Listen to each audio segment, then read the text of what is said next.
I'm writing this on October 22nd, 2025 because sleep won't come and the song is back, thin as steam under the door. I don't do this, post rambling night stories. But 10 days is long enough to pretend it was just nerves. We were four that weekend. Me, my sister Tash, my mate Ruben from work, and Hannah, who I've been with for 3 years and who warned me politely more than once to keep my voice down in the bush and to leave places the way we found them. We booked the Pinnacles hut because everyone says to do the sunrise there at least once, and because the Kawaranga Valley is close enough to get back in time for Monday. That's the frame. The picture inside it is not what I expected. We left on Sunday, October 12th. It was meant to be easy. Up Webb Creek, stay in the hut. Headlamps to the summit ladder before dawn. Watch the sun open like a lid over the Hauraki Gulf. Eggs back at the hut, down before the car park fills. Ruben had a new stove he wanted to test, and Tash had just finished a brutal rotation at the hospital. Hannah stood there smiling at our lists and said we could leave the speaker in the car. Funny now, thinking how casual we were about noise back then. I checked the weather twice, packed extra batteries, and told myself half the stories I'd heard were there to keep tourists in line. The forest swallowed us in that gentle way it does, giving you that feeling the track is a river only your feet can see. We crossed the bridges that bounce just enough to make you laugh and pretend not to look down. Hannah walked point, quiet, the red of her beanie a little lantern. Fantails she called Piwakawaka kept following Tash's elbows, and the wet air carried the scent of earth and old sap, like a hallway in a house that never dries. I remember thinking the trees were close, that the leaves were heavy from the rain, that the sun had no chance. An hour in, we found the first thing. It was a small woven thing in the mud where the track turned. Harakeke, plaited into a shape I don't have a good word for. Something like a little ladder or a fish with too many bones. It looked fresh, the flax still wet and pale. Ruben said local art and hooked it through his pack strap because he likes odd souvenirs. Hannah watched him, lips pressed, and said softly, "Maybe don't carry that." He shrugged and left it anyway, and I said it would probably just fall off. It didn't fall off. Past the wooden steps, the mist started. Not a blanket, but a tide, moving through trunks in slow folds. It was still afternoon, but the sound changed. No birds, just our boots and the breath of the bush. That's when I heard the first notes. Calling them notes is wrong. It was breath through something hollow, a line of sound that barely touched your ear. I thought it was another party ahead, someone with a flute or a phone playing one, and I almost called out. Hannah touched my elbow and shook her head. Later, she told me Breath on Bone is not a song she likes to hear in the hills. We reached the hut at blue hour, the light that makes everything look like a memory. It was mostly full, families, a pair of German backpackers, a quiet older guy with a scar across his nose who might have been the warden. He showed us our bunks with that worn DOC kindness and said tomorrow's sunrise would be a cracker if the cloud lifted. On the notice board, someone had scribbled, "Don't whistle after dark," which made Ruben smother a grin. Tash dropped her pack and lay on the bunk like a felled tree. I made us noodles and tea and felt the hut pull around us, warm and ordinary, the stove clicking and the windows fogging with other people's breath. Over tea, the scar-nosed guy said the stairs up to the summit are slippery tonight, that we should give it till almost dawn. He was not a talker. You could tell words cost him. When he finished, he glanced at the flax thing Ruben had set on the table and just said, "Careful with that." Hannah thanked him and asked nothing else, and I wish now I'd followed her lead. Instead, I joked about charms for good weather, and Ruben joked back about needing all the help we could get. The man's mouth made a line like a stitched seam. We went up anyway a little before 4, because that's who we were. Headlamps scalloped the rock, and the little metal rungs seemed to sweat mist. It was too quiet.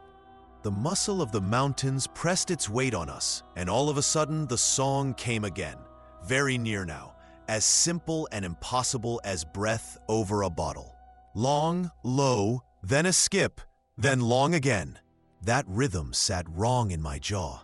Tash turned and made a face like she'd just remembered a punchline she didn't like. We climbed faster, wanting only the ladder and the platform and the promise of light. The path flattened, and the poles were there, ghostly, showing the way. Then voices ahead, more notes than words, like laughter too far away to have a face. Hannah said, "Stay close." The fog pushed between us, and I lost sight of Reuben's shoulder for 2 heartbeats, 3. When I saw him again, there was someone else just beyond him.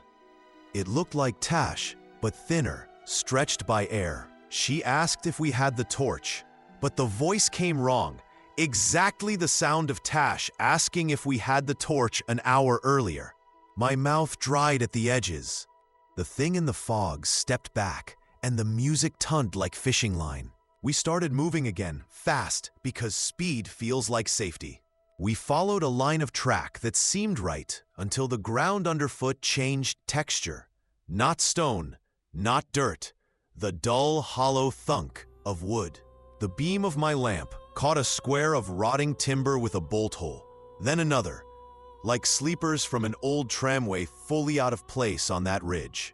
I know there were tramways in the valley once, but not here. Our boot prints on the damp looked wrong, too.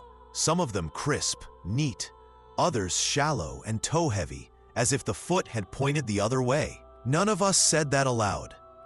Then Tash wasn't with us. It was that simple. A minute, maybe 2, and somehow her red scrunchie was theirs, looped over a fern stem like a sign made of gentleness.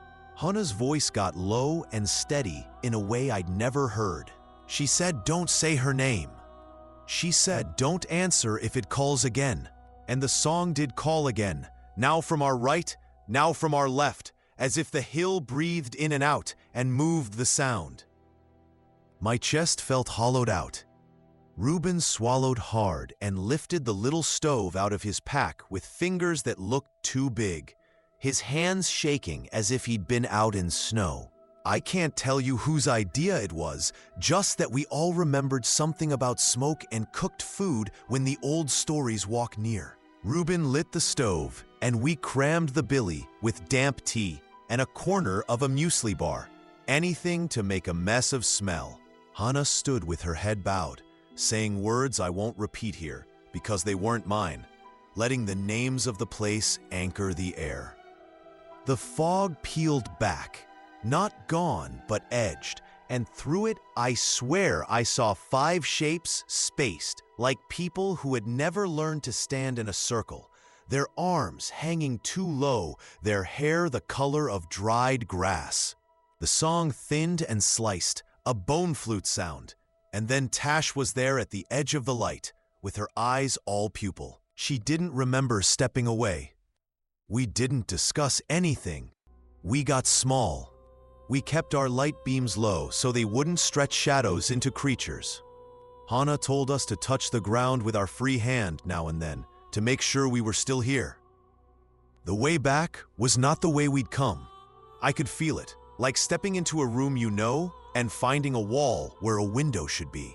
But the markers started to align again, triangle to triangle, and the feel underfoot turned back to grit and rock. The song kept pulling the note strings that wanted to hook behind the ear and lift, and we did not let them. Back at the hut, the warmth felt wrong, as if we'd returned from a different season.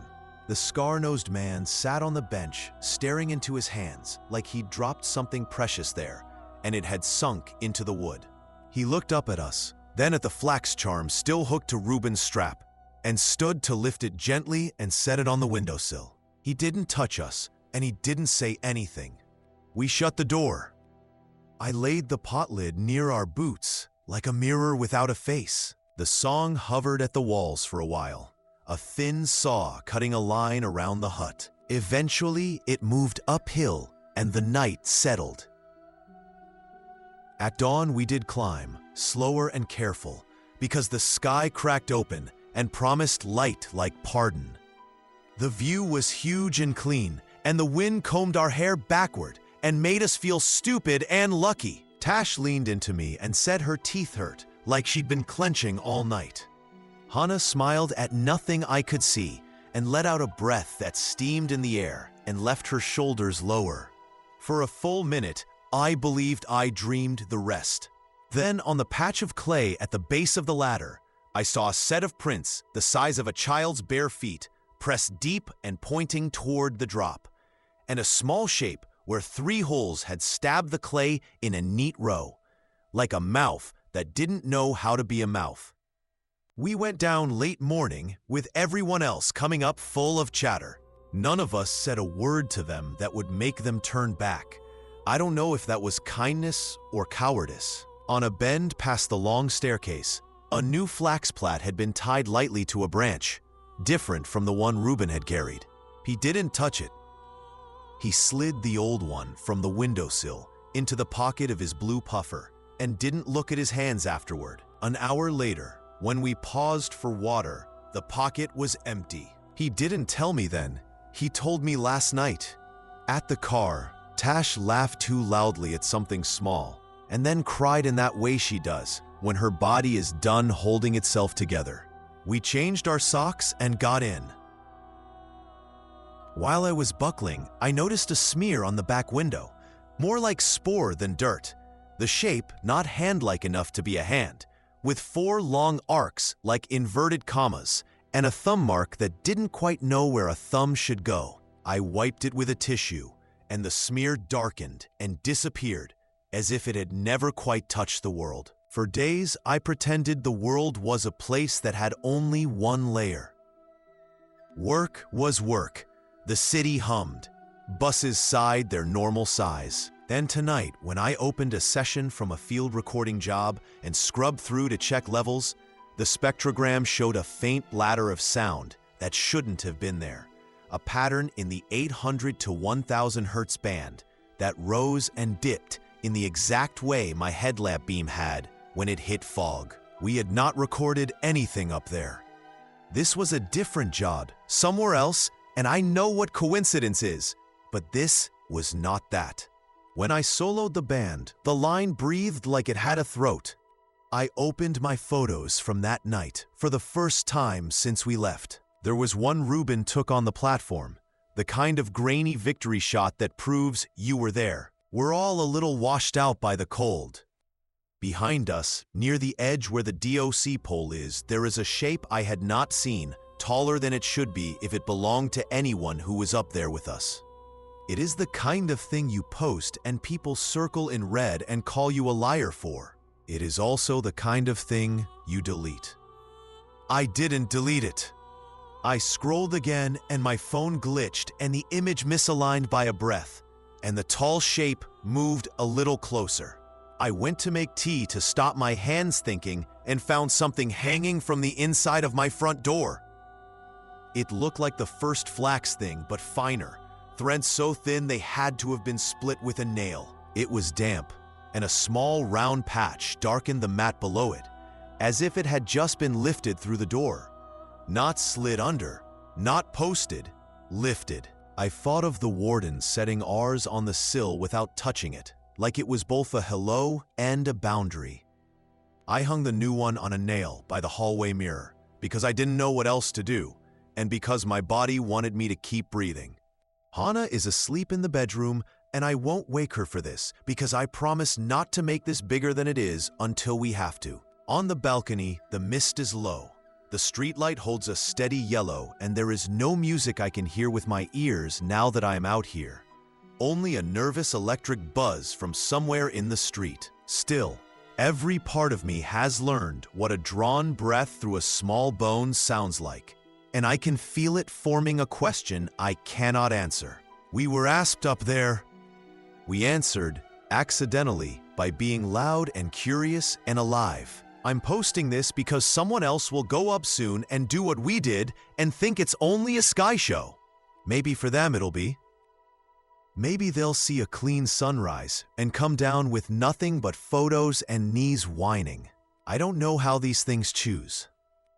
I only know that on October 12th, when the fog moved like breathing and the notes slid between our ribs, we were very small and very seen. In the hut logbook, I swear there was a line under the date, in handwriting that looked like rain had written it. A note that said, "Don't answer back." When we left, that page had a ring on it from someone's cup, and the words were smudged to almost nothing. Like any warning you only half believe. We are fine now, in the sense that people mean when they hold a hot drink with two hands and talk about television. Tash sleeps with a light on and says she's just catching up after her rotation. Ruben jokes about buying a different stove and doesn't whistle anymore, which is something. Hana keeps a small plant of kawakawa on the windowsill and waters it carefully. And maybe that's unrelated, but I see her touch its heart-shaped leaves and I feel the house steady. The song sometimes hides in the kettle when it boils, in the ducting of the old place above us, in the way the washing line hums when the wind takes it. It hasn't said our names. We don't give them to it. If you go, if you must, be quiet. Don't whistle. Don't call names into fog as if it's only weather. Don't pick up what isn't yours. If something asks with breath and bone for you to come a little closer, you don't need to be brave. You need to be still. Burn your tea if you have to. Remember that smoke means people and cooking and daytime, and might convince whatever is old and elegant up there that you are not a toy. Some call them fair folk or bush people or just stories. And some will tell you their names that I won't use here because I don't have the right. I will say only that the legends are not hungry for you. They are busy with their own living. But sometimes the edges slip.